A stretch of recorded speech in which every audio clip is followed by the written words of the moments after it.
Committee will come to order. This morning we will receive testimony from SEC Chairman Jay Clayton and CFTC Chairman Chris Giancarlo on the growing world of virtual currencies and the oversight conducted by their two agencies. And welcome, gentlemen. Virtual currencies are meant to act as a type of money that can be traded on online exchanges for conventional currencies, such as dollars, or used to purchase goods or services predominantly online. Additionally, developers, businesses, and individuals are selling virtual coins or tokens through initial coin offerings, also known as ICOs, to raise capital. Over the last year, many Americans have become increasingly interested in virtual currencies, especially given the meteoric rise in valuation and recent fall of Bitcoin.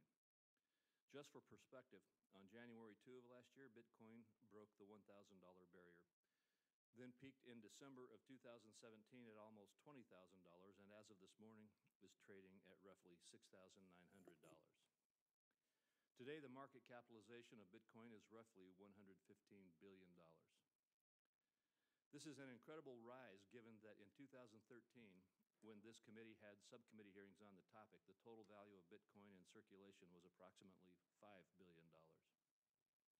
As virtual currencies have become more widespread, financial regulators and heads of financial institutions have noticed and voiced their opinions. Regulators and heads of industry have tried to educate investors so that they make informed decisions and ensure that the markets they oversee and participate in are working appropriately. For its part, the SEC has put forth many statements and guideposts to help the markets and investors. Namely, the SEC has issued investor bulletins on initial coin offerings, issued an investigative report on what characteristics make an ICO a security offering, issued several statements by Chairman Clayton on the issue, brought enforcement actions against fraudsters, and issued joint statements with the CFTC about enforcement of virtual currency-related products. The CFTC has also been helping inform the markets by launching a dedicated website on virtual currencies to educate investors, bringing enforcement actions against individuals involved in cryptocurrency-related scams, issuing several statements by Chairman Giancarlo and other commissioners on the issue, and scheduling hearings on the topic. Much of the recent news about virtual currencies has been negative. Between the enforcement actions brought by your agencies, the hack of the International Coin Check Exchange, and the concerns raised by various regulators and market participants, there is no shortage of examples that increase investor concerns. It's also important to note that the technology innovation and ideas underlying these markets present significant positive potential. These aspects underpinning virtual currencies have the ability to transform for investors the composition of and the ability to access the financial landscape, thus changing and modernizing capital formation and transfer of risk. Technology is forward-looking, and we look to our regulators to continue carrying out their mandates, including investor protection, as markets evolve. I look forward to hearing more and learning more about virtual currency oversight from our two witnesses today, including what their agencies are doing to ensure appropriate disclosures and safeguards for investors. Senator Brown? Thank you, Chairman Crapo, and welcome to Chair Clayton and Chair Giancarlo. Good to have you both here. Virtual currencies, Bitcoin specifically, have captured the attention of investors and speculators and computer programmers and regulators all over the world. I don't know how many people imagined how quickly and broadly Bitcoin and the technology it's based on would spread. It's nothing short. To most of us, it's nothing short of remarkable. To be sure, it's critical for our regulators to understand innovation and technology so that markets can grow and evolve while investors and consumers are protected. Understanding the risks of emerging technologies is no easy task, but we rely on you to maintain the integrity of these new markets and minimize the risks to Americans who want to participate in them. The volatility of Bitcoin has been also remarkable, defying attempts to think of it as a traditional currency. Bitcoin's 1,000% rise last year and 60% decline last month makes yesterday's Dow Jones record point drop look almost like a rounding error. But that growth has shown us the intersection of ingenuity and too often greed. Sometimes it appears that scam artists and hackers may understand more about the technology than most market participants. That should concern all of us. I hope our witnesses today help us understand the evolution of the markets related to virtual currencies, raise awareness of the many threats involved, and identify the regulatory gaps. Each of you has made several public statements recently explaining the threats to investor protection and the potential for abuses in virtual currency markets. I understand neither the SEC nor the CFTC has sufficient authority to police all aspects of virtual currencies. But you must make the most of the authority you have. As you both noted in the Wall Street Journal, Bitcoin mania has some analogies to the dot-com bubble of the late 90s. I hope there are lessons from that era you draw on to do your job to protect investors. In addition to the investment risk, virtual currency may be used to fund illicit activity, especially outside the United States. I know the regulatory framework in other countries, many other countries, is still in development. I'm pleased that the U.S. and FinCEN in particular has been a leader, but we can do more. I hope the chairman agrees with me the committee needs to look closely at the gaps in regulation in this area and to review our agency's ability to get ahead of the curve. As you begin to adapt to the unique enforcement and regulatory demands posed by virtual currencies, I call on both of you not to forget your day jobs, as Chair Clayton and I talked the other day, not to forget your day jobs to pursue and punish misconduct, more traditional misconduct, but very serious misconduct, wherever it might appear. That means Main Street. It also means Wall Street. I'm concerned it's business as usual when it comes to violations by the big banks. Just last week, the CFTC imposed penalties on 3 big banks for market manipulation. Good, but then decided those firms deserved waivers from bad actor provisions under the securities law. That might make sense if this were an isolated incident, but the banks in question have something like 68 violations over the last 10 years, so it's very, very serious. Too often we see big banks pay fines and move right along with little contrition and, frankly, no serious punishment. Recidivist violators won't stop breaking the laws if your agencies serve as sanctuaries. I've raised the issue of waivers over the years. I'm disappointed in your unwillingness to pursue every avenue available. It's clear that virtual currencies bring us into a new age, but that doesn't mean we overlook the basic principles of going after the bad guys and being tough when they are repeat offenders. Thank you, Mr. Chairman. Thank you, Senator Brown. Now we will turn to the testimony of our witnesses, and first today we will receive testimony from the Honorable Jay Clayton, Chairman of the U.S. Securities and Exchange Commission. Following him, we will then hear from the Honorable Chris Giancarlo, Chairman of the U.S. Commodity Futures Trading Commission. And gentlemen, again, we welcome both of you here. I appreciate you coming to share your knowledge and understanding on this issue with us. And Chairman Clayton, you may proceed. Thank you. Chairman Crapo, Ranking Member Brown, distinguished senators of the committee, thank you for the opportunity to testify before you today on the important topic of cryptocurrencies, initial coin offerings, and related trading activities.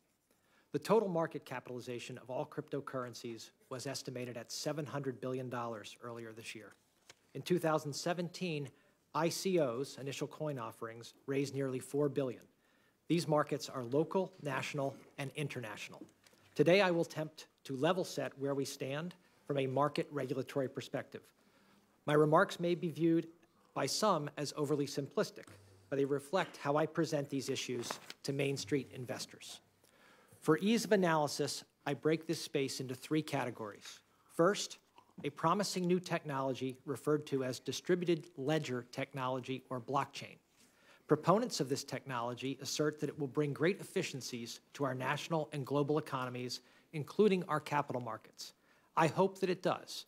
And the Commission looks forward to working with market participants who seek to bring efficiencies, including more effective oversight, to our markets. The second and third categories are cryptocurrencies and ICOs, which are subsets of the products seeking to take advantage of the commercial opportunities presented by blockchain technology. One is promoted to be a replacement for dollars. The other is like a stock offering. Cryptocurrencies. Some of the more widely known cryptocurrencies were introduced as substitutes for traditional currencies, such as the US dollar or the euro. Those who promote these so-called virtual currencies have asserted they will make it easier and cheaper to buy and sell goods, particularly across borders. they have asserted that transaction and verification fees and costs will be eliminated or reduced. To date, these assertions have proved elusive in many areas. ICOs. From what I've seen, initial coin offerings are securities offerings. They are interest in companies, much like stocks and bonds, under a new label. Promoters use the term coin based on the fact that the security being offered is represented by a digital entry or coin on an electronic ledger, as compared with a stock certificate and a related entry in a company's records. You can call it a coin, but if it functions as a security, it is a security. Also importantly, an ICO may have nothing to do with distributed ledger technology beyond the coin itself. Buying an ICO does not mean you are investing in blockchain-related ventures. There are many problems with the way cryptocurrency and ICO markets are operating, but two are worth particular attention. First, the markets for these products have substantially less oversight than our traditional securities markets. To be blunt, if you are trading cryptocurrencies on a platform that looks like a stock exchange, do not take any comfort from that look.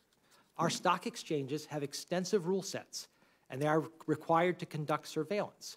Also, broker-dealers who facilitate securities trading have capital and conduct requirements. These requirements and others, without a doubt, are necessary to protect those markets and our investors. Second, many ICOs are being conducted illegally. Their promoters and other participants are not following our securities laws. Some say this is because the law is not clear. I do not buy that for a moment. The analysis is simple. Are you offering a security? If so, you have a choice. Follow our private placement rules or conduct a public offering registered with the SEC. A note for professionals in these markets. Those who engage in semantic gymnastics or elaborate structuring exercises in an effort to avoid having a coin be a security are squarely within the crosshairs of our enforcement division. So what are we doing about these problems? I look forward to discussing with you that question in more detail, but we'll start with a comment on jurisdiction and a comment on enforcement. We, the SEC and the CFTC, do not have direct jurisdiction over the popular markets that trade true cryptocurrencies. This is not an oversight. It is the result of a new product and market. The traditional currency markets did not need direct regulation by market regulators such as the SEC or the CFTC. They are sovereign-backed and regulated with a long history. Cryptocurrencies, on the other hand, have no sovereign backing or oversight, and again, to be blunt, are currently functioning as assets for trading and investment much more than as mediums for exchange.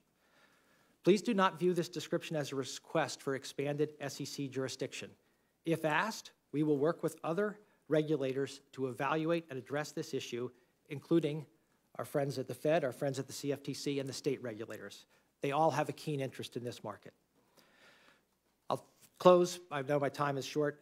To the extent that digital assets like ICOs are securities, and I believe every ICO I've seen is a security, we have jurisdiction and our federal securities laws apply. We will enforce these laws. Many of these laws also include private rights of action. We are working with the DOJ and other regulators to enforce these laws. Thank you for your opportunity to testify before you today. Thank you for the opportunity to testify before you today, and I stand ready to work with Congress on these issues and look forward to your questions. Thank you, Chairman Clayton. Chairman Giancarlo. Thank you, Chairman Crapo, Ranking Member Brown, and distinguished members of the committee. I've submitted a written statement for the record that details the CFTC's work and authority over virtual currencies. But with your permission, I'd like to begin briefly with a slightly different perspective, and that is as a dad. I'm the father of 3 college-age children, a senior, a junior, and a freshman. During their high school years, we tried to interest them in financial markets. My wife and I set up small brokerage accounts with a few $100s that they could use to buy stocks. Yet other than my youngest son, who owns shares in a video game company, we haven't been able to pique their interest in the stock market. I guess they're not much different than most kids their age. Well, something changed in the last year. Suddenly, they were all talking about Bitcoin. They were asking me what I thought and should they buy it.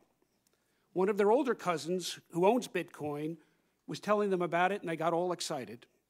and I imagine that maybe members of this committee may have had some similar experiences in your own families of late.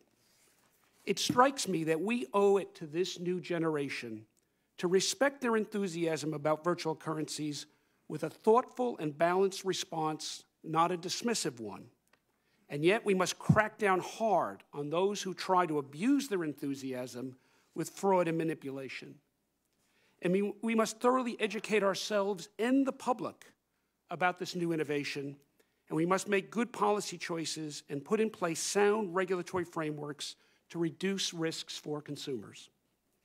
Putting my CFTC hat back on, I suggest that the right regulatory response to virtual currencies has at least several elements. And the first is to learn everything we can. At the CFTC, we've launched a new initiative called Lab CFTC to engage with these innovators and inform the agency about virtual currencies and other financial technology. Next is to put things in perspective. As of 8 a.m. this morning, the total value of all outstanding Bitcoin is about $113 billion. We have a slightly different figure than you have, Chairman, but close. But the point is that that's less than the market cap of one large publicly traded company, McDonald's. The total value of all virtual currency in the world is around $313 billion. In comparison, global money supply is around $7.6 trillion. And because Bitcoin is sometimes compared to gold as an investment asset, the value of all the gold in the world is around $8 trillion, which dwarfs the size of the virtual currency market. The next task is to tell the public what we learn and educate consumers. There's a lot of noise around virtual currency, and regulators must help set the record straight. The CFTC has produced a large amount of consumer education materials on virtual currencies, including written statements, podcasts, webinars, and a dedicated Bitcoin website. We've even scheduled visits to libraries and briefings for seniors. We've never conducted this much outreach for any other financial product. Another element is regulatory coordination. Because no one agency has direct authority over virtual currencies, we have to work together. That includes us, the SEC, the Fed, the IRS, the Treasury's FinCEN network, and even state banking officials. And the next element is to exercise our legal authority over derivatives on virtual currencies while clarifying our statutory limitations. To be clear, the CFTC does not regulate the dozens of virtual currency trading platforms here and abroad. We cannot require them to meet requirements like trade reporting and market surveillance, standards for conduct, capital requirements, or even cyber protections or platform safeguards. These are all standard regulations in the futures markets we oversee. Yet through our authority over commodity derivative markets, we do have enforcement power over spot coin markets. And with newly launched Bitcoin futures, the CFTC can now obtain trading data and analyze it for fraud and manipulation in 5 underlying spot markets. And that leads to the final element, and that is tough enforcement.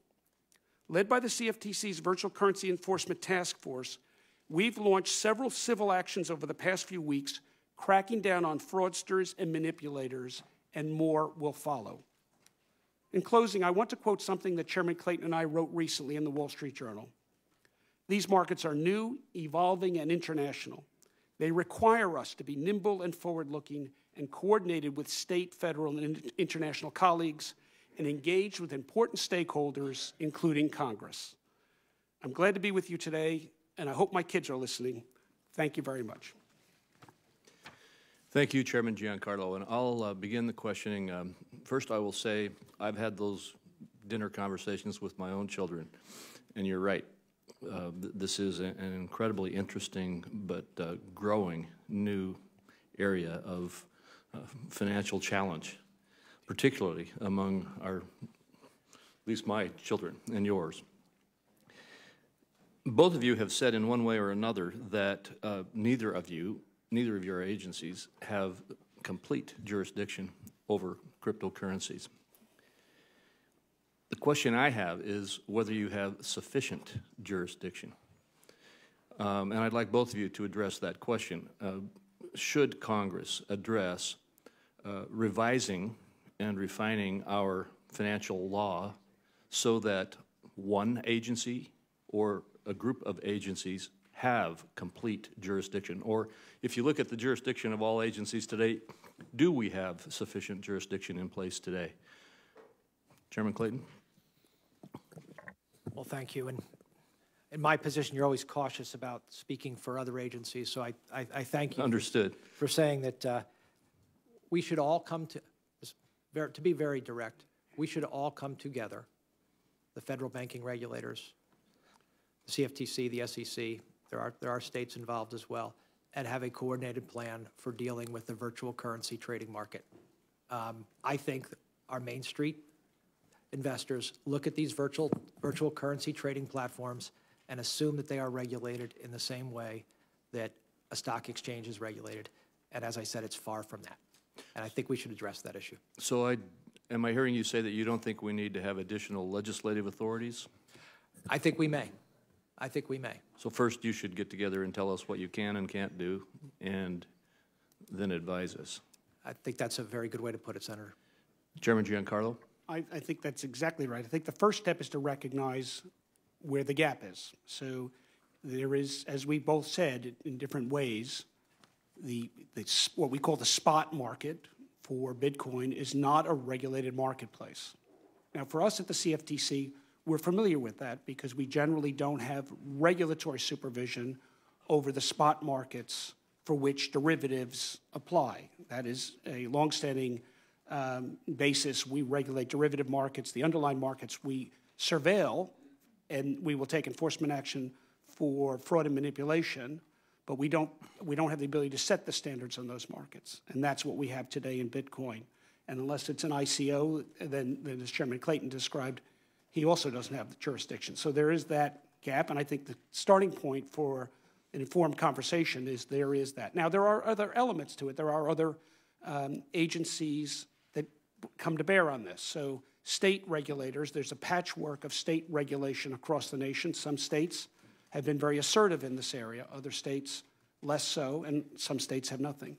FinCEN, as you referenced, has also been active in the area in terms of anti-money laundering and know your customer requirements. So there is a patchwork here, but there's not a comprehensive structure, and that's something that I think is a policy discussion, an important one to be had.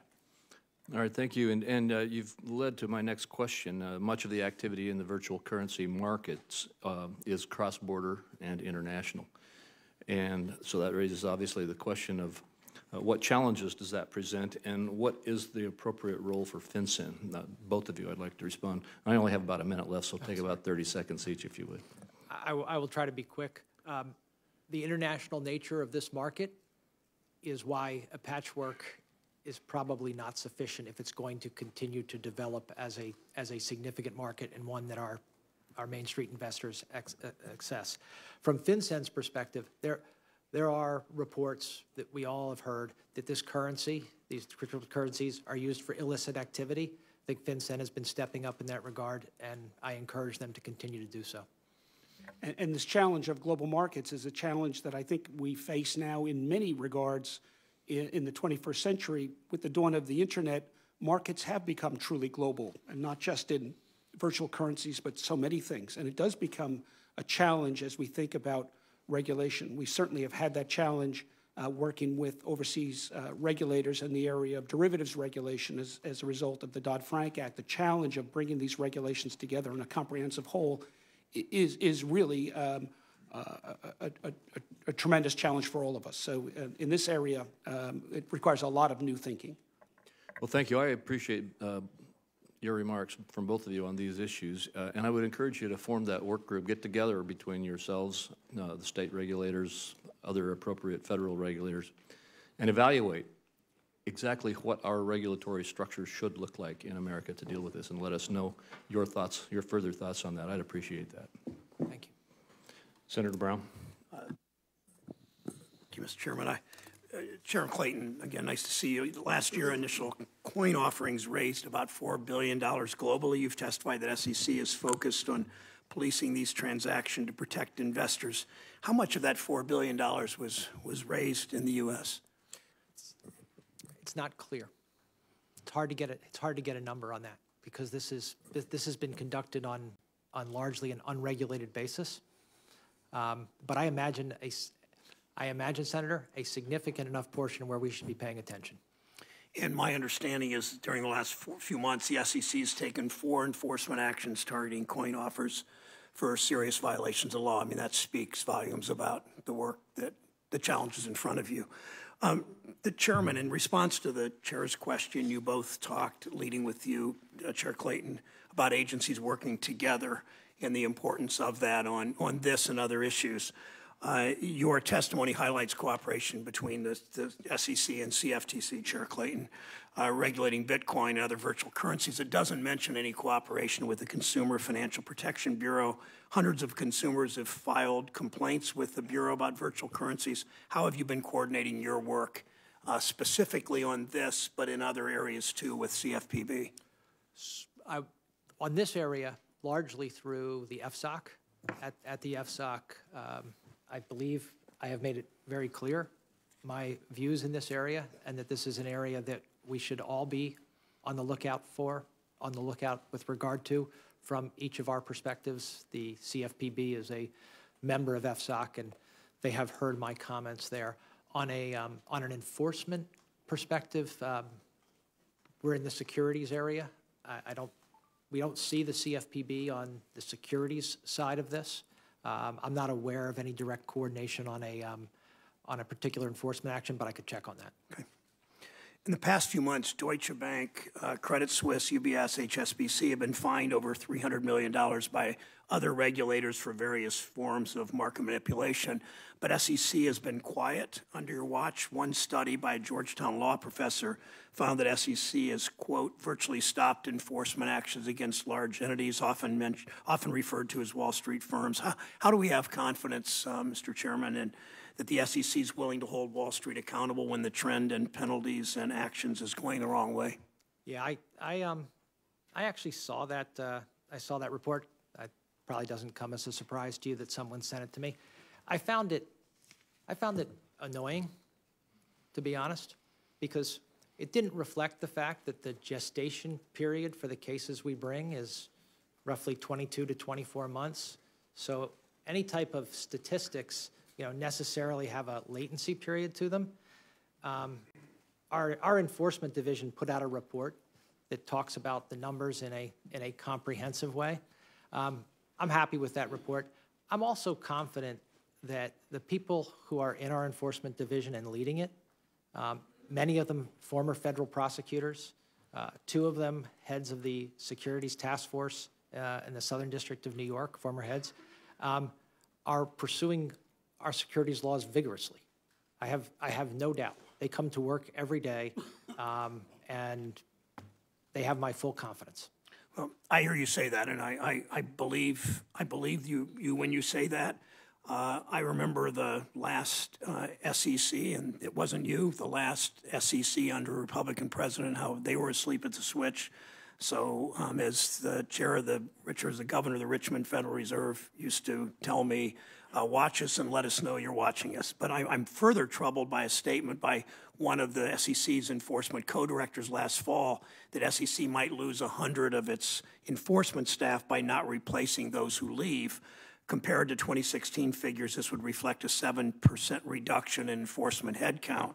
So how are you going to stay on top of developments in virtual currencies and the other enforcement, all the other areas that we just talked about, and to be able to fight traditional misconduct? How are you going to do that when you're not replacing them, if in fact that's the case? That is, Senator Brown, personnel is my biggest challenge at the moment. And we have a hiring freeze as a result of natural increases in costs, a hiring freeze, and people retiring or taking other jobs. It reduces the size of the workforce at the SEC. I could use more people in enforcement. I could use more people in trading and markets. Those are the 2 areas where I think the American people would get the greatest return for additional bodies. So when you come in front of us, and I appreciate your candor, when you come in front of us and tell us that you're having trouble filling those jobs and no trouble. I just can't. Well, okay, I guess trouble that way. All right, because of the freeze. Isn't that message to those who want to game the system and those who want to defraud the system? Isn't the message as the SEC is not the cop on the beat that even the new chair wants it to be?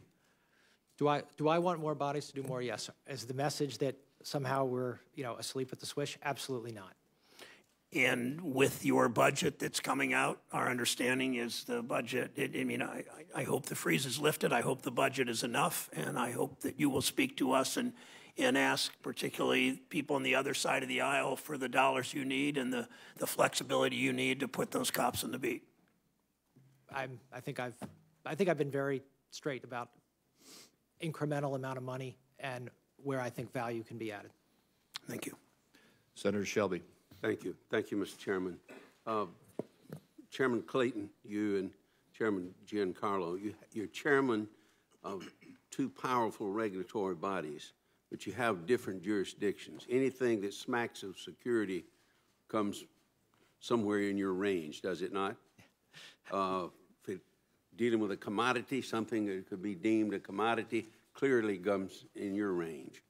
The Federal Reserve is the biggest bank regulator we have, and also and Treasury is involved in this.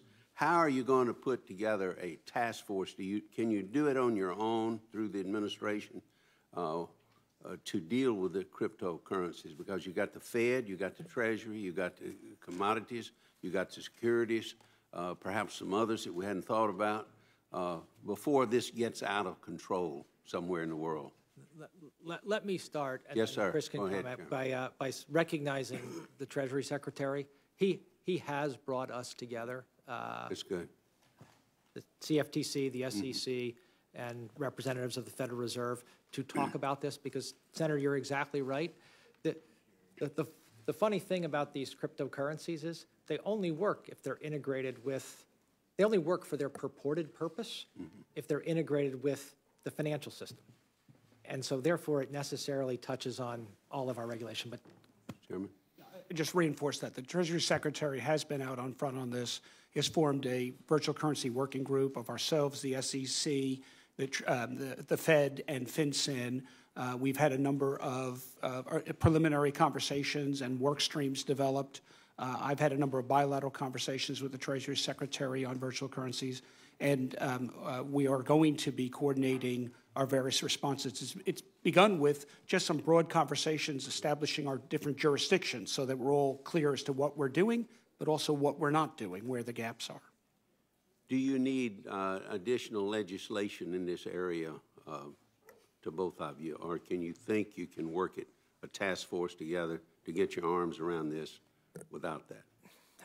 I can't give you a definitive answer to that question because we should work together. But, Senator, we may be back with our friends from Treasury and the Fed to ask for additional legislation. But, you know, we live in a virtual world.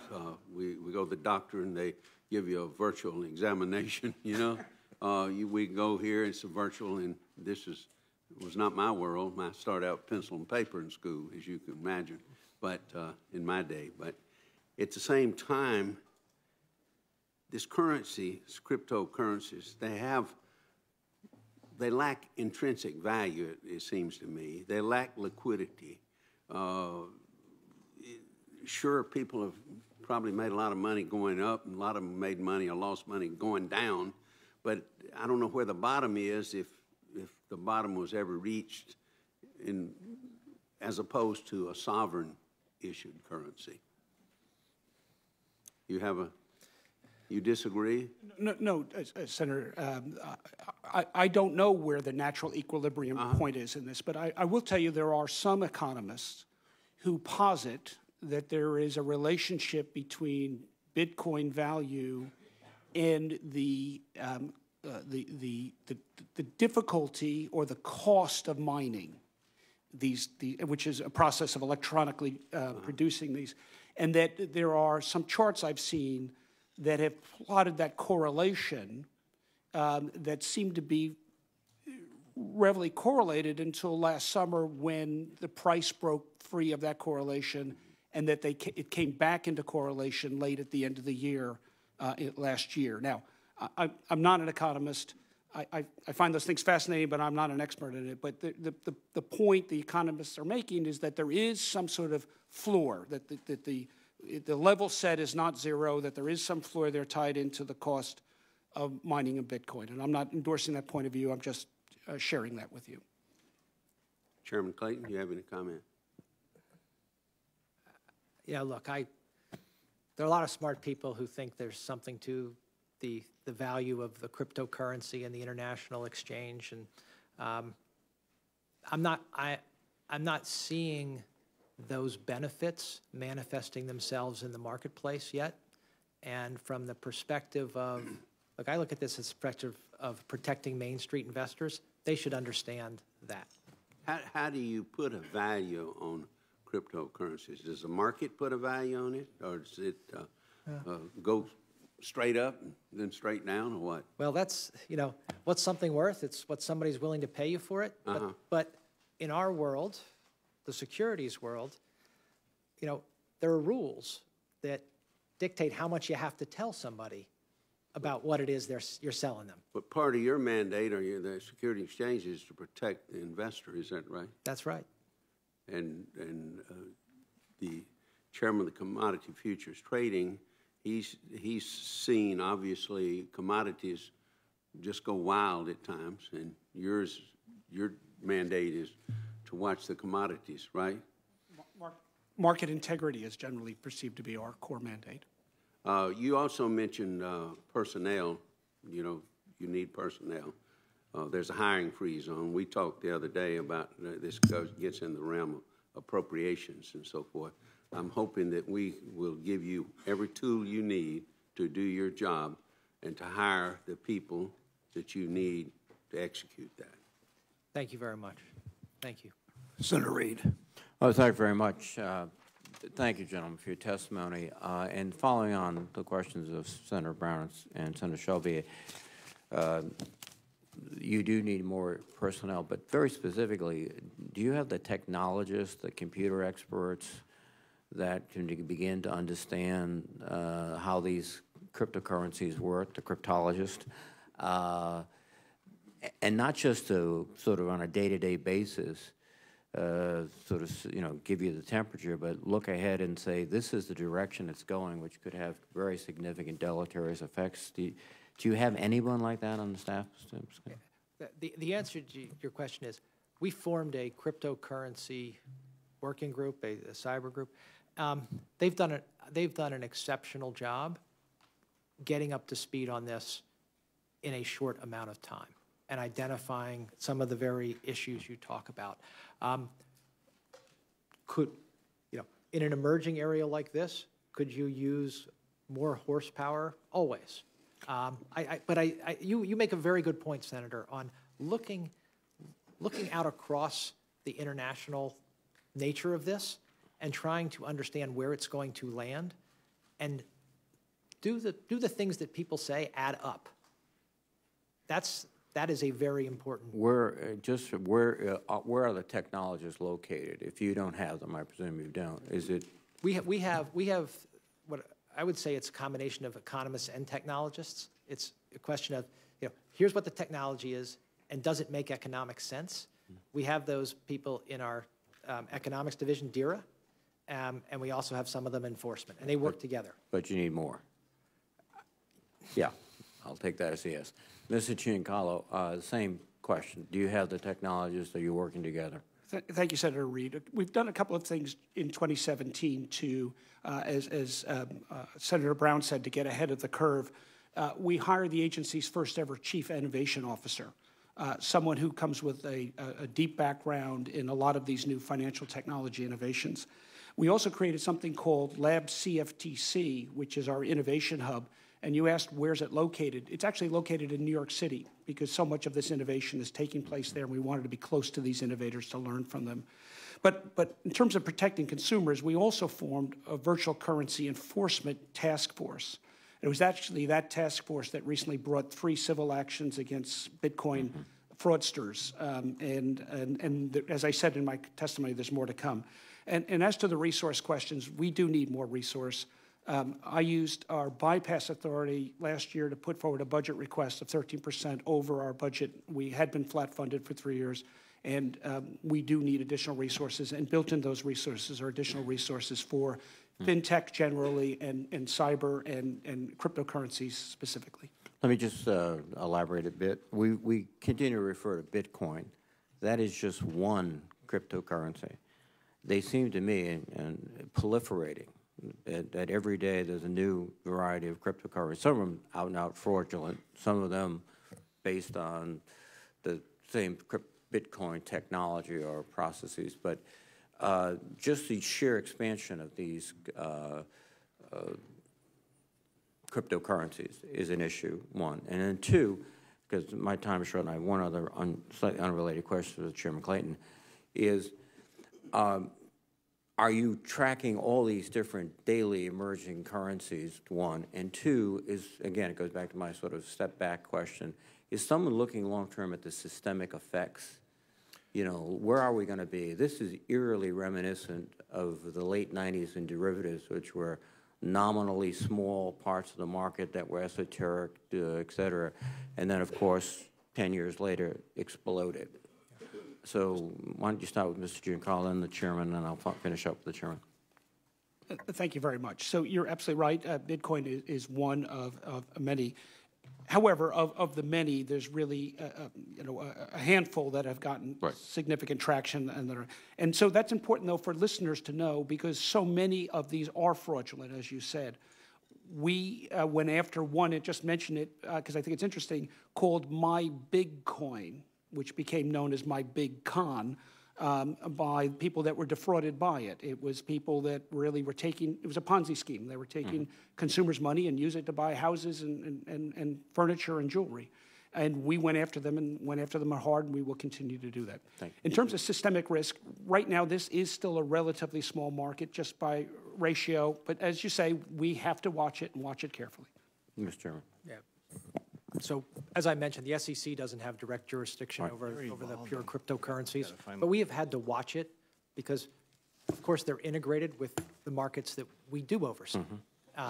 And to your question of does 10 make sense or 15 or 20 make sense, you know, I have a hard time getting my head around that, because if it's an efficient medium of exchange, 15 of them fluctuating different places probably doesn't make a lot of sense to me. But you know, that's where I'm at. On systemic, look, I agree with Chairman Giancarlo. But if people are getting ripped off, that presents reputational risks that can have systemic effects. We can go into a raft of questions: money laundering, evading, et cetera. But just changing gears 1 second, and I'll make a comment and then follow up with a written question. There is some consideration I have heard of the SEC allowing in public offering, initial public offerings, bars to suit, i.e. forced arbitration. I think that would be a very bad idea, and I'll make the argument and write I'm happy to address the question if you... Well, we're out of time on that right now, so we'll have to do it in writing. You can put, we'll talk. Senator Rounds. Thank you, Mr. Chairman. Gentlemen, I'm just curious. I go back to where I learned with a pen and pencil to begin with as well, and we did not have a quill at that time, but we did have number 2 lead. And as I get into this and learn more about this thing, it's fascinating to see how quickly things are moving, and yet everything that we talk about seems to translate back into dollars and cents yet. That has not changed until now. And suddenly we're talking about a new type of exchange, and it sounds almost like bartering to me. And it's a bartering which could avoid the determination of a value in dollars and cents, which brings up the question of how do you tax it if you need to? How do you recognize income? But also, in this particular case, I noticed both of you identified that you have additional, or you have existing resources and regulatory oversight capabilities that you are utilizing today. And while I question whether or not there are seams that have to be filled, it would appear that some basics that maybe a lot of us don't quite understand, still have to be answered.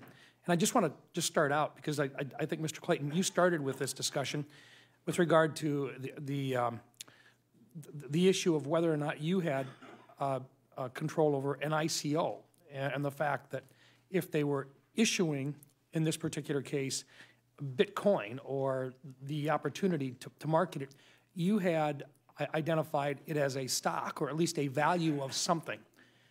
What is, in this particular case, that thread that you utilize once again? And can you delve into that a little bit more about how your agency responds to the regulatory need in this particular case? What is the specific item that you look at as being an item which is subject to your review? A security in what? The definition of a security is broad, and it includes. I'm going to not use the technical terms. There's Supreme Court cases and things like that, but it includes if you are offering me a security or offering me something, a coin, and I give you money, and the purpose of me giving you that money is to profit from your efforts going forward. So if I give you money, and you give me a coin, and you say I'm going to take the money and I'm going to grow a business, and that's going to increase the value of that coin. And by the way, Chairman Clayton, you can trade it to somebody else. So you may be able to get value for it tomorrow. In fact, you probably will get value for it tomorrow. Buy now so you can get more value for it in a few days. That's a security. So commodity-wise, if we're looking at trading commodities, you would not have an interest in the subject of investigating or reviewing whether or not the trading of an ag commodity was something. And yet, when we talk about the CFTC, we're talking about a different story where commodities most certainly are an item of interest to you. Is Bitcoin, or are these as currently being traded, are they a commodity, or are they a security, or are they both? What's so challenging about Bitcoin is it has characteristics of multiple different things. One of the phrases that's often used is that Bitcoin is a medium of exchange, a store of value, or a means of account. Well, those three things have different connotations to them. If it's a medium of exchange, then it's like a currency-like instrument. And yet, as we've seen, a number of means of exchanges have been closed to Bitcoin. There was recently a Bitcoin conference that stopped accepting Bitcoin for registrants because they couldn't process the payments. So, but yet it's still spoken of as perhaps a means of account. And in that case, it has implications from the Fed and currency. From our point of view, when it's used as a store of value, then it's very much like an asset, like a commodity. And in fact, what we hear a lot of is people buying and holding. If you go on to the Twitter universe, you'll see a phrase HODL, which means hold on for dear life. And the thinking is that they buy it and hold it. In fact, I mentioned in my opening remarks my 30-year-old niece who bought Bitcoin years ago, and she's an HODL. She says, I'm going to own it. I don't know what's going to come of it, but I want to hang on to it. And she's not a fraudster or a manipulator. She's just a kid and believes in it. And you know, I was fascinated talking to her. And I think she represents a lot of folks that think there's something in this, I want to hold on to it. And so in that regard, from our point of view, it's a commodity. And if there's a derivative on that, we regulate it. The problem is, in the cash market, we don't have regulatory authority, means we can't set the standards. But what we will do, and we are doing, is looking for fraud and manipulation. And we intend to be very aggressive, if nothing else, so that people like my niece can have some security that there's not fraudsters and manipulators out there, and there are far too many of them. Thank you, Mr. Chairman. Your suggestion earlier that we bring them both back in at a later date after they've had an opportunity to look at the differences would be very appropriate. Thank you, gentlemen. Thank you, Mr. Chairman. Senator Warren. Thank you, Mr. Chairman. So, Chairman Clayton, on January 26, Bloomberg published an article entitled SEC Weighs a Big Gift to Companies, Blocking Investor Lawsuits. Now, as you know, class action lawsuits are how investors can hold companies accountable when they defraud people.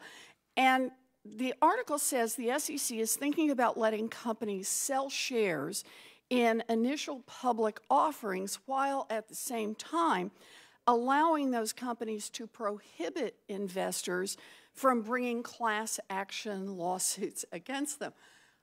Wow. I mean, forcing investors to give up class actions when they've been defrauded. The SEC has never allowed corporations to bar investors who get cheated from bringing class action lawsuits. So I just want to get a straight yes or no answer from you on this. Do you support this enormous change in SEC policy? So I think you know that I can't prejudge an issue that may come before the SEC, but I'd be happy to talk to you about this. And let me get to the bottom line. I can't dictate whether this issue comes before us or not because of the way it has come before the SEC in the past. But I'm not anxious to see a change in this area. Okay, so I'm reading tea leaves here. No, you are reading tea leaves. I'm not. I mean, you run this agency. The change can't happen without your approval. I think it's fair for the. That's actually not right. If it came up before the agency, I'm only one of 5 votes. I'm going to guess there are going to be at least 2 votes against that, and that you, at best, will be the deciding vote. Senator, I don't want to prejudge the issue. If this issue, I want to be practical. If this issue were to come up before the agency, it would take a long time for it to be decided because it would be the subject of a great deal of debate. And like I said, in terms of where we can do better, this is not an area that is on my list for where we can do better. Okay, so I tell you what, Chairman Clayton, I'm going to let you get away with that because what I'm reading is real skepticism about a rule like this. You know, the SEC's mission is to protect investors, not throw them under the bus. Mm-hmm. And I can't think of anything that would do more harm to investors than saying they have to pre-waive their rights to sue a company in a class action when that company cheats them. So, like I said, it's not a change that's on. I hear you. So let me ask you about something else, and that's the fiduciary rule. Mm-hmm. Financial advisors who put the high fees, the commissions, the kickbacks, the prizes they can get for recommending a specific product ahead of the interests of their clients cost hardworking Americans trying to save for their retirements about $17 billion every year. And that's why President Obama and the Department of Labor put the fiduciary rule in place to eliminate these conflicts of interest in retirement accounts like 401ks and IRAs. Now, less than a month after you were sworn in as chairman of the SEC, you issued a request for information asking for public comment on rulemaking related to the standards of conduct for investment advisors and broker-dealers. Mm-hmm. Can you state to this committee that any rulemaking you do on this topic will not weaken the existing protections for retirement savers? I'm making an absolute statement like that? Yeah, an absolute statement that you are not going to weaken rules for people who are trying to save for their retirement. From what baseline? Well, we have a rule from the Department of Labor. Now, you could strengthen the rule, you could pass the same rule, or you could weaken the rule. I want to know that you're not going to weaken the rule. That's all I'm asking you. Here's what I'm trying to do. Let me tell you what I'm trying to do. The relationship between an investment advisor, broker, dealer, and their client in a very simple area, they have a 401k, they have an annuity, and they have a few stocks, is regulated, throw out the banking regulators, it's regulated by no less than 5 people. And they all have different standards. My main objective is to bring clarity to that without jeopardizing investor protection. Well, that's how but that's the question I'm asking about about whether or not you're jeopardizing the protection that people are trying to save for their retirement get. I get that you could bring clarity. Clarity could be do whatever you want. Clarity is what is right now has cost American investors saving for their retirement $17 billion a year. I think it's a combination of an insufficient standard in some places, which we are looking to increase. I'm A glad lack to of- hear that. A lack of clarity, and also, the standard is only as good as the remedy available. And one of the things that I'm also looking at, believe me, spent a lot of time in this space trying to get it right. One of the things we're looking at is what dollars do you actually collect when somebody has done you harm? Because you can have a really strong standard, but if there are no dollars there, that's a problem. So I agree with you, Mr. Chairman. If you want to strengthen enforcement of this rule or strengthen the rule itself, count me in. But that's what the American people look to the SEC for. Thank you. I do. Thank you. Thank you, Mr. Senator Chairman. Perdue. I want to go change the subject just a little bit back to Bitcoin here, or to cryptocurrencies. You know, we see in IPOs and tax jurisdictional arbitrage. Do you guys see that today in this developing cryptocurrency and also in ICOs? Chairman Clayton, you want to start with that? Well, yeah. And by the way, who pays for frivolous class action lawsuits? Who pays for that? Shareholders. Yeah. And investors, I would argue customers, employees, all of the above, right? Yeah. Would you answer that question for me, please? So regulatory arbitrage is one of many issues that I see in this market. To be frank, you know, tax loss and things like that are there. Of course they are, because it's record keeping, it's difficult to trace. So where are the countries? South Korea and China are the ones that predominantly play in this world. You said before most of the current investment comes from the U.S. I'm not sure.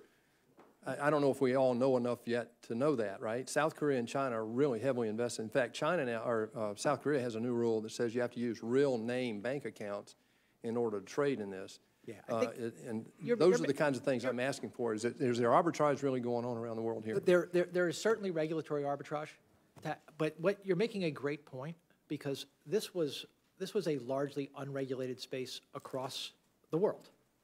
And now what you're seeing is each country taking a perspective, a view, action, et cetera, which also goes to how functional is this asset class, and how would we regulate it, and how does it work? There's a lot happening that is beyond the kind of understanding of your average investor. How would you know how? So how can we, in two agencies here, I understand there's interaction between all of our regulatory agencies, but there's also another axis here that you have to coordinate. That's the other country regulators as well. Correct. So I'm asking both of you, what are you seeing and what are you anticipating we need to do to make sure, either legislatively or rulemaking, to combat that? Chris, do you want to? Sure. Let me jump in. I'll just identify two areas of arbitrage we're seeing. One is regulatory, which I want to come to, but actually we're also seeing price arbitrage as well. There's something known as the kimchi premium for Bitcoin traded in South Korea because there's so much interest there that it drives the price up there slightly higher. So price arbitrage. But, you know, in the early days of many markets, every American city had a cotton exchange and the prices were different there before you developed a national market. So here we have different regional and international markets, and perhaps as this market matures, if it matures, a singular price may develop. On terms of regulation, unfortunately, I think that some time ago, perhaps in the middle of last year, there was this perception that Bitcoin was off the regulatory grid. And one of the things that Chairman Clayton and I have been working so hard to do is to disabuse that notion. Now, we are limited in our regulatory authority to set regulatory standards on these underlying platforms. But when it comes to enforcement, when it comes to ICOs, we're using our full authority to drive the message. And other countries are doing that as well. And we've had frequent conversations. I spoke recently, or had communication recently with the head of the Japan Financial Service Agency about some things that were going on there. Jay Clayton spoke very eloquently at the FSB meeting recently in Basel, Switzerland. We are beginning our communication with other regulators, and I think the message is getting through that this is not off the grid. And I think part of that is now you're seeing it in the Bitcoin price. As the word is getting out that we will go after misconduct, I think you're starting to see that reflect in the price, and I think that's an important step. Well, what little time we have left, I'd like both of you to respond to the pump and dump efforts that are underway right now. You see this beginning to develop. Can you, I know you're both involved in this, can you both address what your agencies are doing to combat that? Senator Perdue, this is one of the things that I'm worried that investors don't understand, which is when you have an unregulated exchange, the ability to manipulate prices goes up significantly. And just a few coordinated sales can change a price. Or an email, a fraudulent email. Correct. I've mentioned we formed this virtual currency enforcement task force. I mean, we've got some really good people on this, and as we've brought 3 actions in the last few weeks. I said there are more to come. There are more to come. We are digging deep and learning a lot and seeing a lot, and I don't want to get ahead of that other than to say that we are working the beat hard right now. And you have jurisdictional right to do that, right? We have enforcement jurisdiction. Yes, we do. Great. Thank you, Mr. Chairman. Senator Donnelly. Thank you, Mr. Chairman. Thanks to both the witnesses. And this would be to both of you. Now that the SEC and the CFTC have asserted jurisdiction and warned the public of the risks posed by virtual currency operators, what other ways can your agencies prevent retail investors from falling victim to fraud and manipulation? Yeah, I'm happy to take this question, Senator. Earlier, Ranking Member Brown mentioned what are we doing with the CFPB. We've actually formed a partnership with the CFPB to consumer education in the area of Bitcoin. One of the things I've learned recently is that America's libraries are a place where a lot of people go and research Bitcoin. In fact, they use the library computers. One of the most frequently searched items from a library computer is a Bitcoin. And so we're teaming up with CFPB to go out to America's libraries to educate librarians who often get some of the questions asked, to be able to direct library patrons to use our resources, our Bitcoin website and our other resources. So we are really getting very creative in the area of consumer education. I've mentioned we've got several podcasts on this subject, which are with thousands of downloads.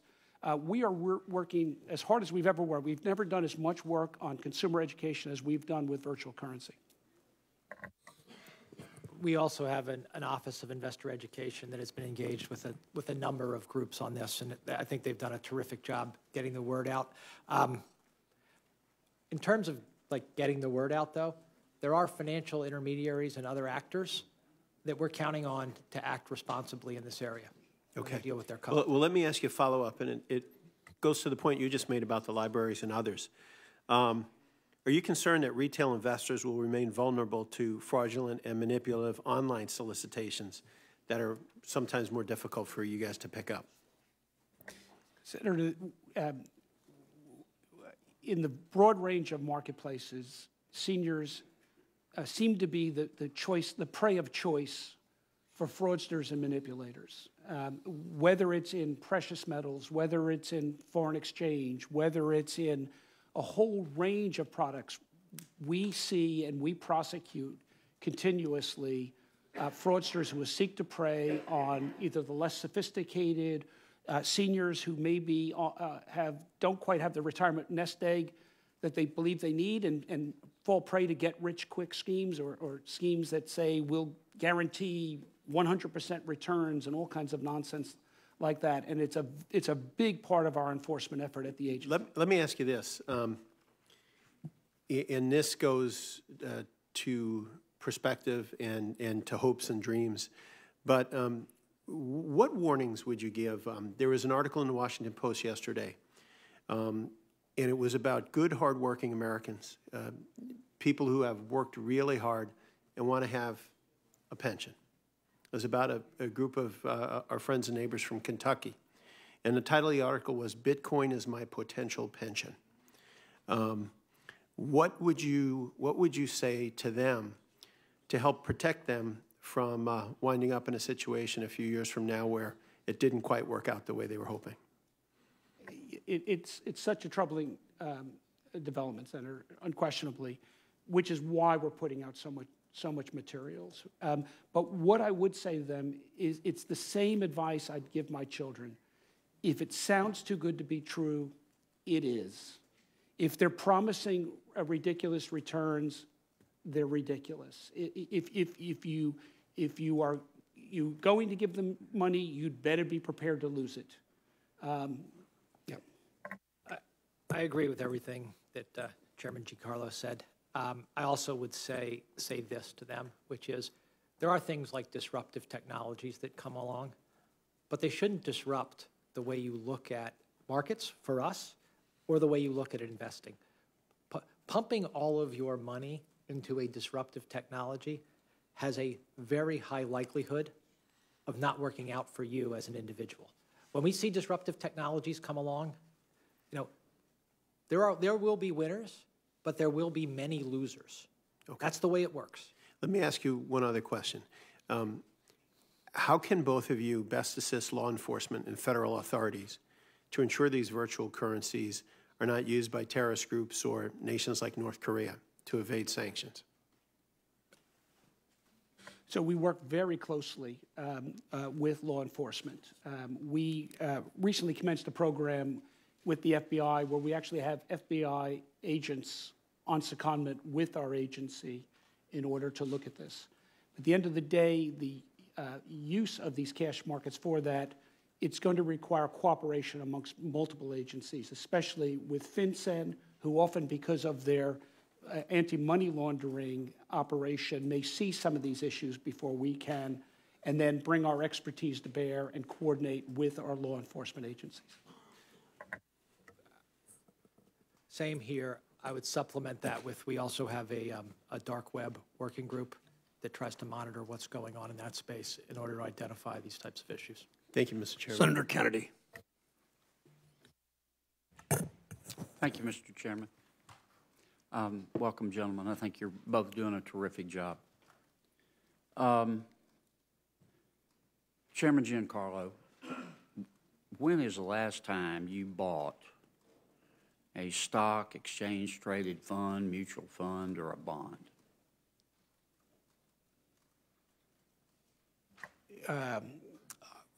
So I hold generally traded funds. Yes. When's the last time you bought one? Well, probably before I pretty much put my investing. A year ago? Well, probably before I started at the commission. 2 years ago? Yes. Okay. When you bought it, what'd you buy? Equity or bond? Index funds mostly. Index funds, okay. When you bought it, did you sit down and read the prospectus for the index fund? Well, I'm not supposed to say this as a lawyer. I'm not supposed to say that I probably didn't read it cover to cover, but I will confess that I didn't read it cover to cover. How many investors do you think do that? Don't read it? I think most. Okay. So what's the point? I mean, we're talking about all the dangers and the risks of cryptocurrencies like Bitcoin. I'm putting aside the shyster fraud issue. I mean, what's the point of all this over-disclosure if nobody's reading it? Well, and why do we want to do the same thing with Bitcoin? I'll say historically it's been one of the foundational principles of our securities laws that adequacy of disclosure, full disclosure, is one of the building blocks. I will tell you, having been in business, that most business people will tell you they study the prospectus only to see what they can sue on if they need to sue on something if something goes wrong. I mean, I think you see where I'm going. I'm going to ask you both a philosophical question in a second about how far you think we ought to go to protect people from themselves. But I don't think the disclosure we have right now works. I think it's good for the lawyers, and it's good for the financial advisors. But I think we over-disclose. And I think you can. I'll bet you each have a smart lawyer on your staff. You could go to them and say, write me a good disclosure for Bitcoin. And you would get it back and look at it and then pick 50 names from the Washington, D.C. phone book and ask them to come in and say, read this and tell me if it makes sense to you. I mean, what's the point? How far do you think we ought to go here in terms of, cryptocurrency. I'm separating this from the blockchain technology. I mean, China outlawed it. So I think South Korea has too. What are you suggesting, that we just go after the shysters and fully disclose? I mean, is that what you think we ought to do? Well, Secretary, yeah. or Chairman? Senator, I think that is exactly the question we're here to pose and take forward, which is, what is the right way to deal with this new technology? I'm not, as just a person watching it, I'm not satisfied when I see people thinking that these trading platforms of cryptocurrencies have the same kind of protections that a stock exchange would. And I'm very unhappy that people are conducting ICOs, like public offerings of stock, when they should know that they should be following the private placement rules unless they're registering with us. Those two things make me unhappy. We're figuring out how to deal with them is why we're here. I agree with you that we should be careful not to go too far. But for me, just to be clear, for me in this ICO space, it's pretty clear that when people are violating our securities laws work pretty well. Disclosure can be improved. It can really be improved. Well, let me make this suggestion, because I don't want to go over. Last time I asked questions, I got a little carried away. I think I went over 3 minutes. And our ranking member put me on double secret probation. So I'm not going to do that today. Like I have the power to do that. He does. The disclosure, I mean, you can extend the disclosure we have now to Bitcoin, and you haven't done anything. I'm not suggesting we shouldn't have disclosure, but you got to have disclosure that makes sense and helps people other than the lawyers. I agree, Senator. Senator Warner. I usually agree with my friend from Louisiana, but I think we may be on top of something that is transformational, and I don't think you can separate the underlying distributed ledger or blockchain from some of these crypto assets. And if we had the same rate of increase that the next 2 years that we've had the last couple of years, we're talking now a couple $100 billion, we'd be at north of $20 trillion caught up in this area by 2020. And I think I remember back, I was lucky enough to get in the cell phone business back in the early 80s, and everybody thought it was going to be a small business, and they were wrong, and I got rich. I think we're looking at the same kind of transformation about to take place, and we are going to have to wrap our arms around it. We've talked about some of the consumer protection issues, but we've got money laundering issues. We've got cybersecurity issues. A third of the Bitcoin exchanges have been cyber hacked between 2009 and 2015. I'm not exactly sure what the right regime ought to be, but I would argue that, well, I commend the Treasury Secretary for putting a working group together, but I would argue this is the reason we created FSOC in the first place, that this rises potentially to the level of a systemically relevant event, and I'd just be curious whether you believe, and I commend what both of you are trying to do, but whether this ought to elevate to an FSOC level analysis. So, Senator, I had the same question you had, which is there's a big rise here. If it does keep going, is this a systemic issue? Which is one of the reasons we brought it up at FSOC, talked about it at FSOC. I again commend the Treasury Secretary for forming the working group. I want to go back to separating ICOs and cryptocurrencies. ICOs that are securities offerings, we should regulate them like we regulate securities offerings. End of story. Let me make sure, because I've got a couple more points. Thank you, Senator. Just real quickly, on the issue of disclosure, sometimes what we're seeing is not a problem of absence of disclosure, it's false disclosure. And false disclosure is often fraud, and I think we need to step in there. But just in terms of discussion, as Chairman Clayton mentioned, we have begun discussions at FSOC. In addition, there's also been discussions led by Chairman Clayton at the Financial Stability Board and also at IOSCO, which is the International Organization of Securities Commissioners. So these discussions are taking place at the right levels of debate, but there's so much more to be done. And again, to my friend from Louisiana point, we've got this we're focused on a lot on Bitcoin and crypto assets, cryptocurrencies, and I think there's even definitional issues here. But you've got a whole new platform called Ethereum where they're creating, file sharing or extra computer time. I'm not sure what kind of assets those fall into. Are they potentially regulated within your realm, or if there is a trading exchange, a tokenization exchange between excess computer time? I'm not sure where that fits at this point. The definition of a security, I believe, the people who wrote the 34 Act and the 33 Act, they were smart. They did it on a principled basis, and they basically said, if you're giving people money in exchange for a future development of a business with the hope of a return, and whether that return comes in the form of server time or your ability to sell server time, it's a security. But there have been, and I concur with the approach you've taken in terms of the ICOs, and I think there's been some very bad behavior. Yet, certain ICOs, the SEC has not stopped, others they have stopped. And are you going to go back and re-review the ones that have gone forward? Let me say another thing about the 33 and 34 Act.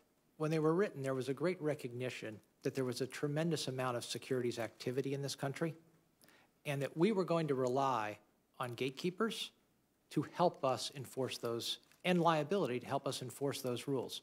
Accountants, lawyers, underwriters, sellers, and the like. I'm counting on those people to do their job, and I've made that clear.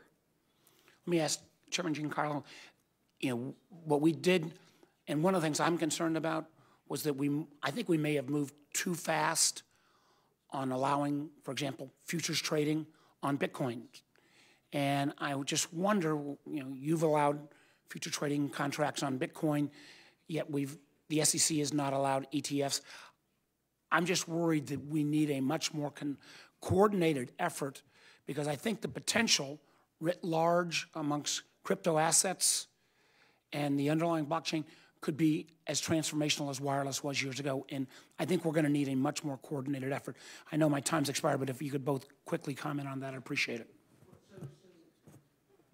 I believe it is critically important that we coordinate on this.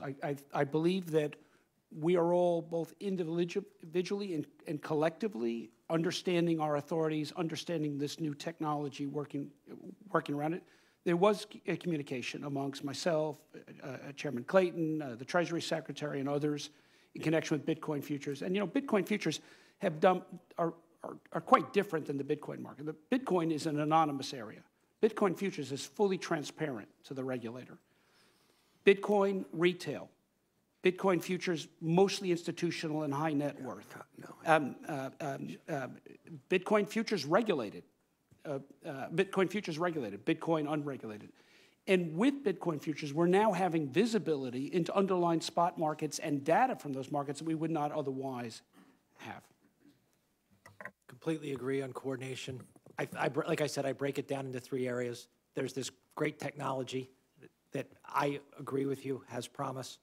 There are these pure cryptocurrencies, which we need to take a look at across FinCEN, Treasury, CFTC, Fed, and then there are securities offerings that are called ICOs that should be undertaken as securities offerings, consistent with our regulatory regime. Senator Cotton. Thank you, and thank you, gentlemen, for your appearance today. I want to continue on a line of questioning that Senator Warner began. So putting aside Bitcoin or other kinds of cryptocurrencies that are based on blockchain or distributed ledger technology, what are your thoughts on the potential value of that underlying technology of blockchain and distributed ledger technology, both to enterprises and consumers and perhaps to government agencies? It's important to remember that if there were no Bitcoin, there would be no distributed ledger technology. It grew out of that technology initiative. And the potential applications, and by the way, I'm no pie-in-the-sky dreamer. I just report what I read, but the applications range from enormous potential in financial services industry and the banking industry, but right down to the way charity dollars are spent, the way perhaps refugees are accounted for across the globe. There was an article just this morning about the use of distributed ledger technology for 2.5 billion people around the world who don't have access to banking services. One of the areas that, in our own area of agriculture futures, 66 million tons of American soybeans were just handled through a blockchain transaction by the Dreyfus Company for sale to China. So Bitcoin is now being used. It's used in our American transportation and logistics system. And most importantly, the potential of distributed ledger technology for regulators to be able to do really close market surveillance. And if it had been available in 2008, if we had been able to see the counterparty credit exposure of one bank to another bank in real time with precision, that would have enabled much more precise policy choices that had to be made in a rush without good data. So I think distributed ledger technology has got an enormous potential. Now, how it will be realized, when it will be realized, what are the other challenges in it, those we can't say, but the potential seems extraordinary.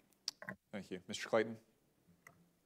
I agree that the potential seems very significant. And just look around anywhere in our economy where verification and record keeping has cost that is potentially reduced is an opportunity for this technology. That's just one of them, and I hope people pursue it vigorously. Thank you. Let's turn our attention now to cryptocurrency and to Bitcoin, since it's the most prominent.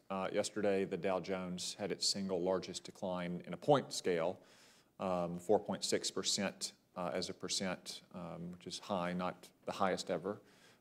That obviously generated a lot of news coverage.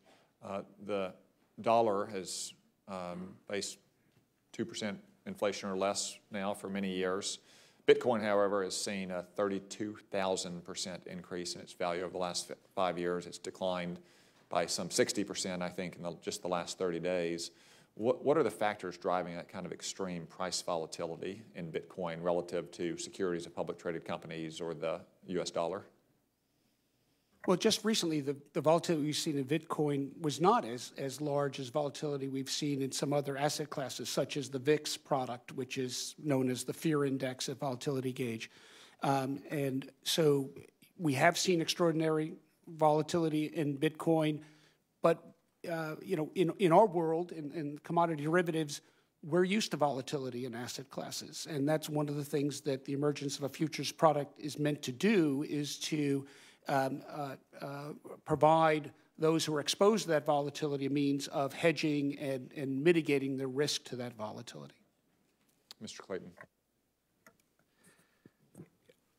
I don't really know what's driving the volatility in Bitcoin and cryptocurrencies. They're not correlated with sovereign currencies, so it must be something different from what would drive the dollar. But that's one of the issues before us, is there does appear to be a lot of volatility compared to the medium they are supposed to be a substitute for.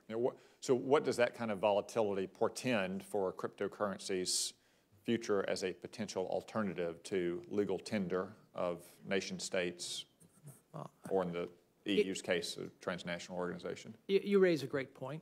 Now, maybe that volatility tamps down to a stable, but an asset that is highly volatile is not a very effective means of exchange, because you don't know how much you're getting by the time you receive it, or how much you're paying at the time you have to pay it. If you agree a price on day 1 but have to source it on day 10, you expose yourself to significant risk.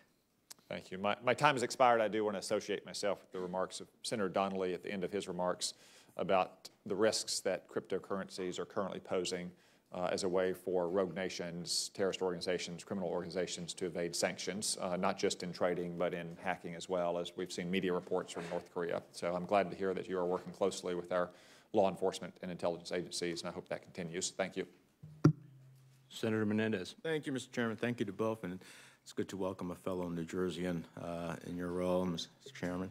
I have been actively following both Venezuela and Russia's interest in developing virtual currencies for the purposes of evading U.S. sanctions. Last month, I sent a letter to Secretary Mnuchin on this subject, and I asked Undersecretary Mandelker about this a few weeks ago when she was here before the committee. Under what circumstances would the SEC and the CFTC have a role in engaging or regulating the proposed new petro or crypto ruble currencies? More broadly, does the SEC and CFTC have a role to play in preventing the use of digital currencies by foreign governments to evade U.S. sanctions? Our jurisdiction should be very limited in that area, Senator. We have, as I've spoken about before, we do have enforcement authority for fraud and manipulation. And so if we thought that that instrument was being used for fraudulent purposes, manipulation purposes, we would not hesitate to take authority. But this, you're probably touching on an area where the jurisdictional lapse is probably greatest for the two agencies sitting before you today. And so let me ask you, manipulation, what if you're manipulating to avoid U.S. sanctions? You know, I'd have to speak to our enforcement counsel to see how that fits in, but we would certainly look at it, and if... I'd like to have you do so, and I would love to hear back through the committee. Are you interacting with FinCEN to the extent that you may have limited jurisdiction? Are you adequately integrated into the financial regulatory network that watches for illicit activities, or are there gaps that could create vulnerabilities? Yeah.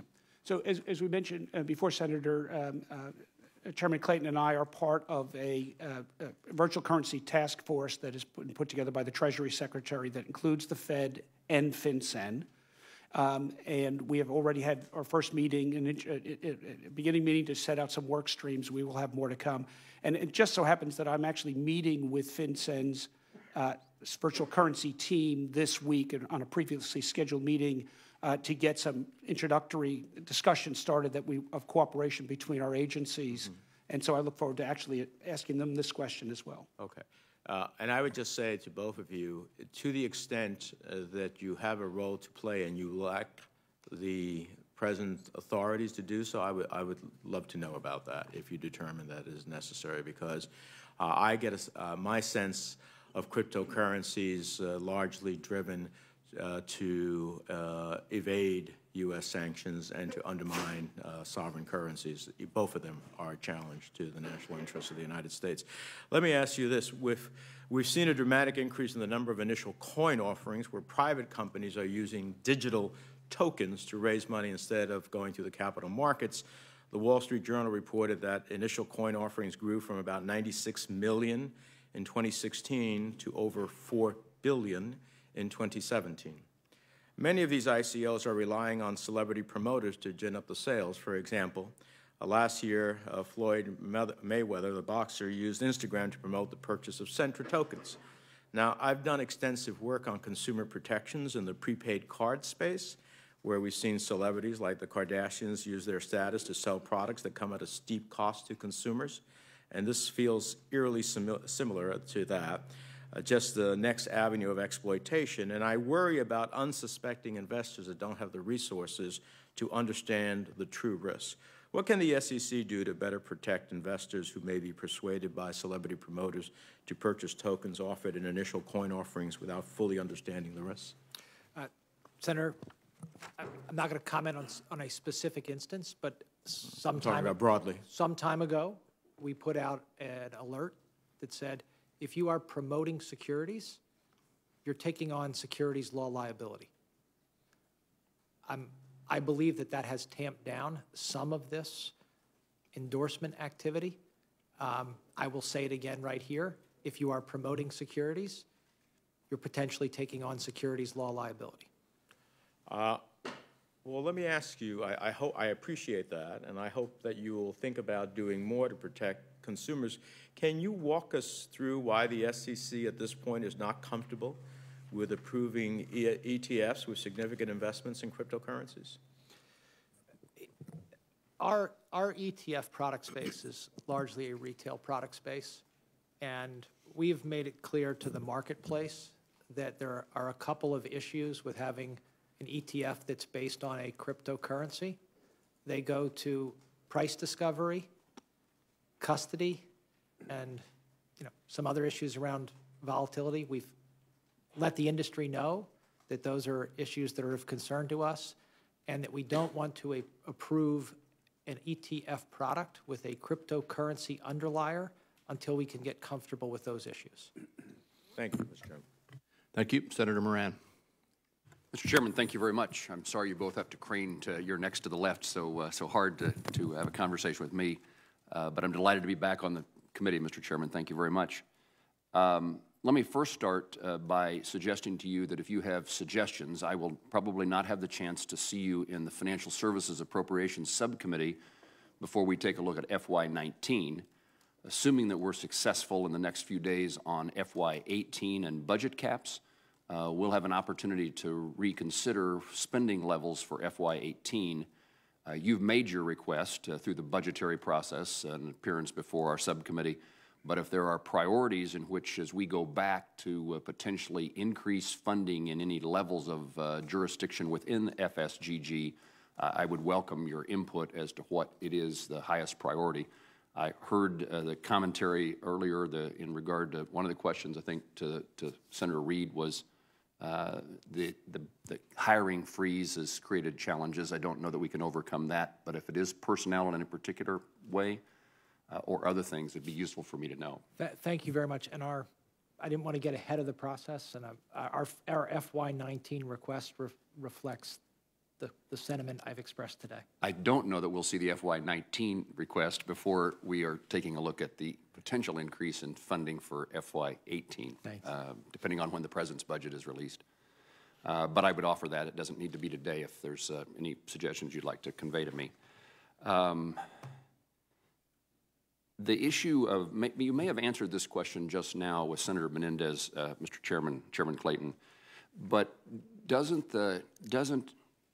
you indicated why you were reluctant or unwilling at the moment to approve a ETF proposal, but doesn't ETFs, just as options do on its exchange, mitigate the concerns, reduce the volatility and increase price discovery and reduce risk? So additional products, my question really is, don't additional products help alleviate some of the challenges that we face, or is Bitcoin or cryptocurrency so unique that it's different than other items that are traded on exchanges? Yeah, I think that the CFTC product has that effect. It's largely an institutional product, and you can take both sides of the market, and it gives people a chance. ETFs, you can take both sides of an ETF, but predominantly they're offered for a long investor, someone who wants exposure to the rise and fall of Bitcoin or other currencies just as it would.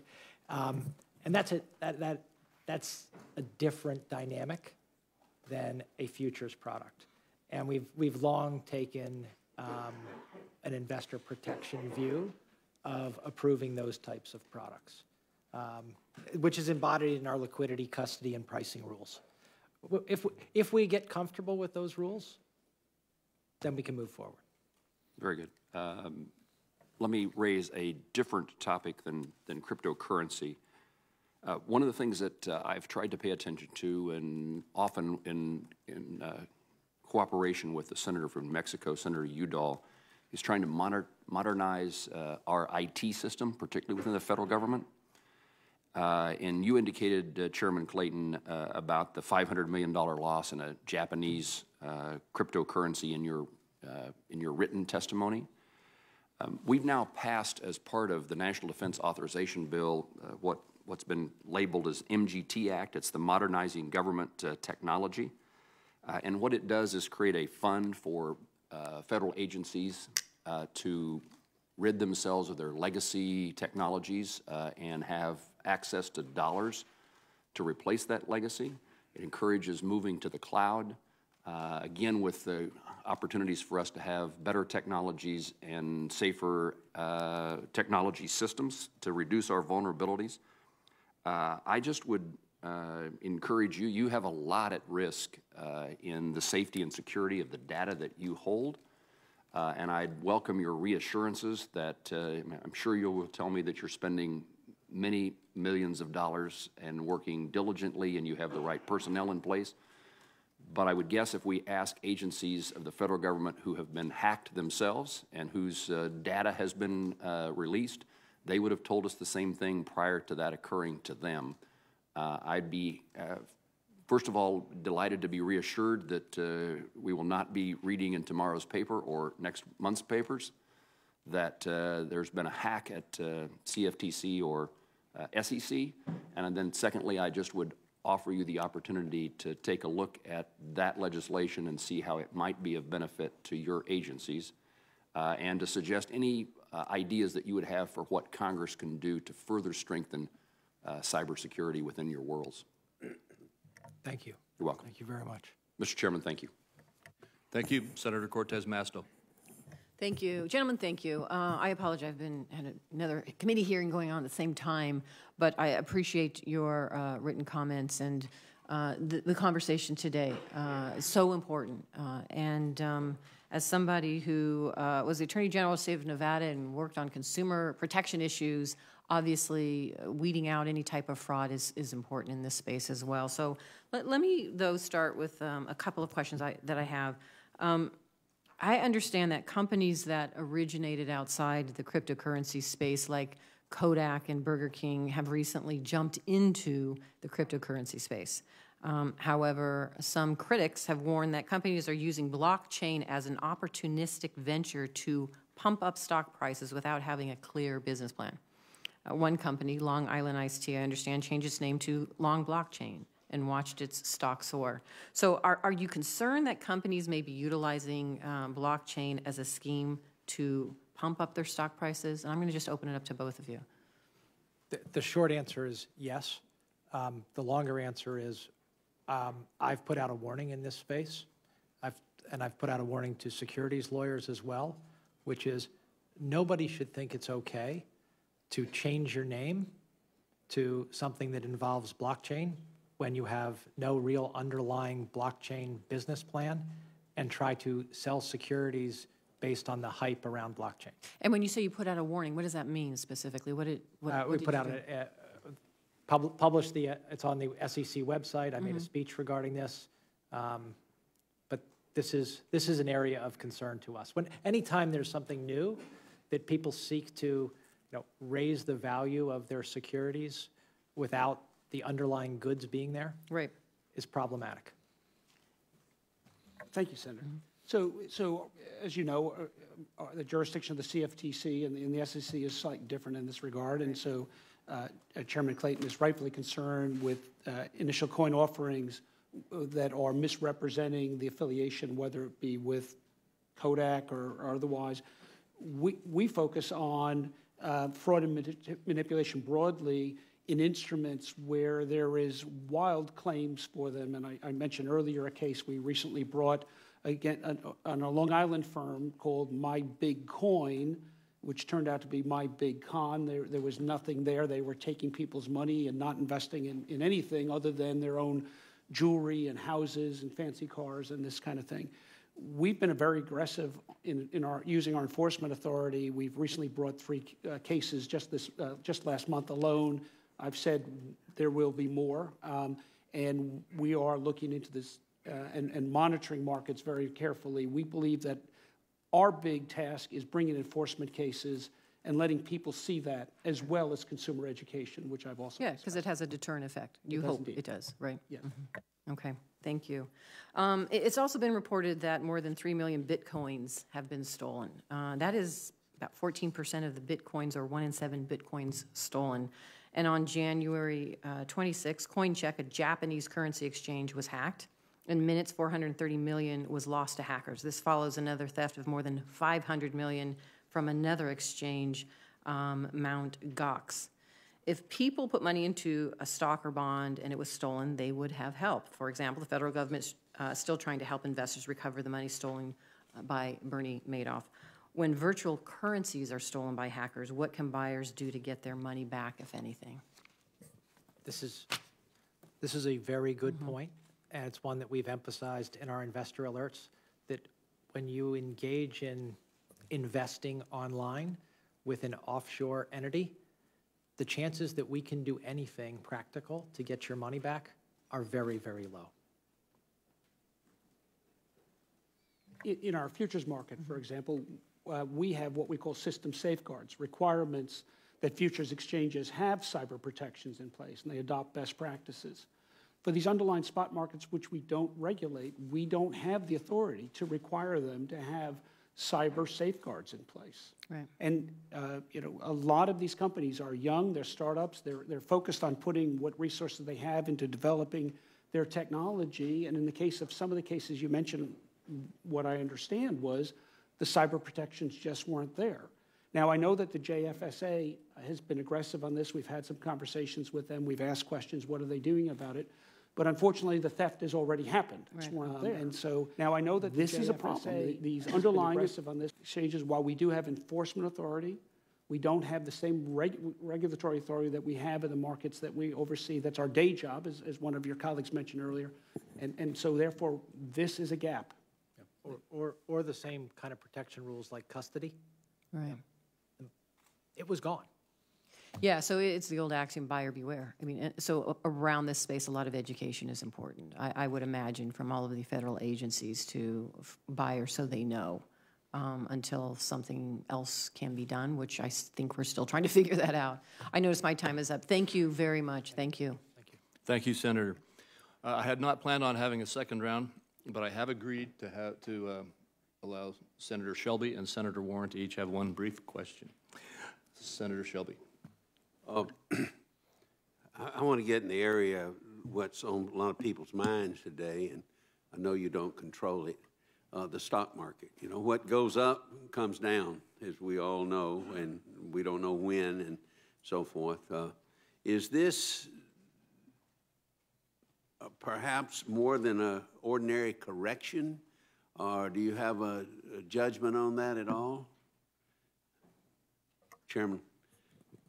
So your question is exactly the question I asked my staff and some of my colleagues across the federal government, because we should be asking those questions. By this morning, there was nothing to indicate that any of our systems didn't function as they were expected to function yesterday. This was the largest volume since November 2016. There was a significant price change, but it was not a price. We have two types of limits. We have single stock limits, and then we have market limits, the circuit breakers. Neither one of those were hit in any great detail. The single stock was 9. The circuit breakers didn't get hit. So as I sit here today, there's nothing that came out of this that concerns me from a functioning standpoint. But days like yesterday, our job is to look at them. From a regulatory standpoint, are you saying that you don't see anything amiss? Yes. From a regulatory standpoint? Yes. You can't control what goes up and goes down. But what spooked the markets? Is it profit taking, perhaps? Is it a whiff of maybe inflation out there because people that watch the markets and participate in the markets see that the Fed is beginning to raise interest rates, dealing with price stability as they see it. And the Fed has information perhaps we don't have. The economy's hot, unemployment's low, so forth. There's a combination of all, or can we really say? Well, I can't really say. Because there are a lot of opinions on those things. Our job is to look at the functioning, absolutely, and look at the systemic risks. That's right. And I'm asking myself, is there anything that happened yesterday that gives me a different view of systemic risk than I had the day before? And so far, no. But that's a question I ask myself almost every day. Of course, we all know that when the market is going up, people are elated. That's natural. Mm-hmm. When it's going down, some people profit, but not a lot of people are elated. Is that fair? Fair. Do you have any comment, Mr. Chairman? I'm just smiling because just a recollection of a saying that a mentor of mine, who actually was my introduction into the financial markets, used to say. When I would ask him, who was an old hand in the markets, what drove the market up yesterday or down, he'd say, oh, it was up, oh, more people bought than sold. Oh, it was down, more people sold than bought. And we laughed, but what he said to me, he said, you know, when you listen to the pundits and they say, well, the market was up yesterday because of this, that may have been why or may have not been why, but the reporters or the pundit needed a reason. So they pick something out, and that becomes the reason for the day. And I don't mean to be facetious, but markets are very, very complex, very, very complex. Very much. And sometimes it's oversimplifying, and you hear it on the news, you hear it by people that are stock pickers, and they say, well, it was because of this. Well, I don't know how anybody really knows. Now, if there are fundamental moves, fundamental changes, that's where we have to do. And I share Chairman Clayton's view is our job is to look at the structural underpinnings and see whether there's anything that's not functioning. See if the fundamentals are sound. See if the fundamentals are sound. So you won't be surprised to know that we had a late night last night and early morning this morning, checking in with our exchanges to make sure that things are in order, making sure that the margin levels held, to make sure there was no significant margin breaches. And I can say that the system held, the system worked as it was designed to do, the margin levels worked as they were designed to work. And so the right systems, the right policies are in place. But the markets are always evolving, always organic, and that's why we need to stay very close to them. The market always corrects. The question is this ordinary, maybe not an ordinary correction, but is it a correction? The market will correct itself, and we go from there. Is that fair? Yes. Thank you, Mr. Chairman. Senator Warren. Thank you, Mr. Chairman. So I want to go back to virtual currency, and I want to ask about initial coin offerings, ICOs. Some ICOs raise money for legitimate companies, but others we know are just Ponzi schemes. And many of the investors in ICOs are just everyday Americans, lured by aggressive marketing, promising very high returns. In fact, it is now so bad that Facebook recently banned all ads for virtual currency-related products and ICOs because there were so many, quote, deceptive and misleading advertising that targeted regular consumers. So I just want to ask a little bit of question around how we make ICOs safer. Chairman Clayton, the SEC evidently recognized the risk, so it announced last summer that it would consider certain coins to be securities under the Securities Act, meaning that they have to be registered with the Commission and comply with disclosure requirements. In 2017, companies raised more than $4 billion in ICOs. How many of those companies registered their ICO with the SEC? Not one. Not one. And as of today, how many companies have registered for upcoming ICOs? Not one. Not one. So we're still at zero. Can you just say a word about why that's so? Yeah. Okay. I don't think the gatekeepers that we rely on to assist us in making sure our securities laws are followed have done their job. We've made it clear what the law is. As I've said many times, there are thousands and thousands of private placements that go on every year in the U.S. We want them to go on. We want people to raise capital, but we want them to do it right. Right. What ICOs do is they take the disclosure light benefits of a private placement and then add to it the public general solicitation and retail investor promise of a secondary market without registering with us. And folks somehow got comfortable that this was new and it was okay and it was not a security, it was just some other way to raise money. Well, I disagree with them. So it is not new, it is new, but it is not okay and it is not another way to raise money. Correct. I am understanding you to say it is a violation of the law. Yes. You know, registration really matters. When companies don't register their tokens as securities, they can hide information, and the SEC does not have the information it needs to monitor this market. I am perfectly happy for these people to do private placements, but do them right. Don't try and do it as a private placement, but get all the benefits of a public And offer. then lever over Yeah. into a public And do all the offering. other shenanigans that are. Well, good. So should I take today as you're sounding a warning bell for people? Maybe they better pay a little closer attention to the law, or the SEC is going to pay closer attention to them? Yes, and it's not the first time, but I really appreciate the opportunity to do it today. Thank you. Thank you, Mr. Chairman. Thank you, Senator. And thank you to our witnesses. We appreciate not only your testimony today, but the work that you are doing in this critical area.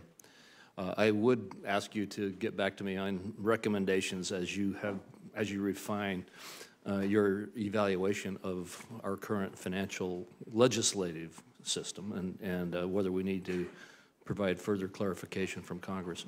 And with that, this hearing is adjourned. Are you hearing that? Thank you.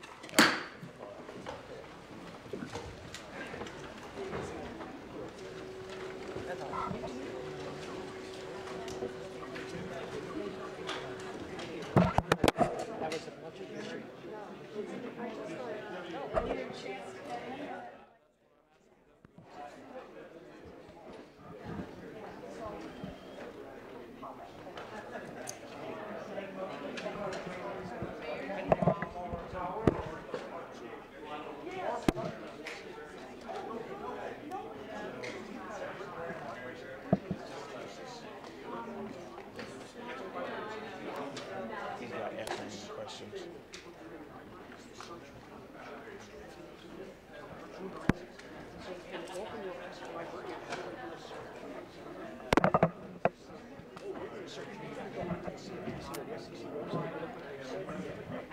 The warnings, yeah. So, in fact, one of my staff who's here is getting on a plane, going to Miami today for a CFPB thing, and we're also partnering with AARP with seniors as well.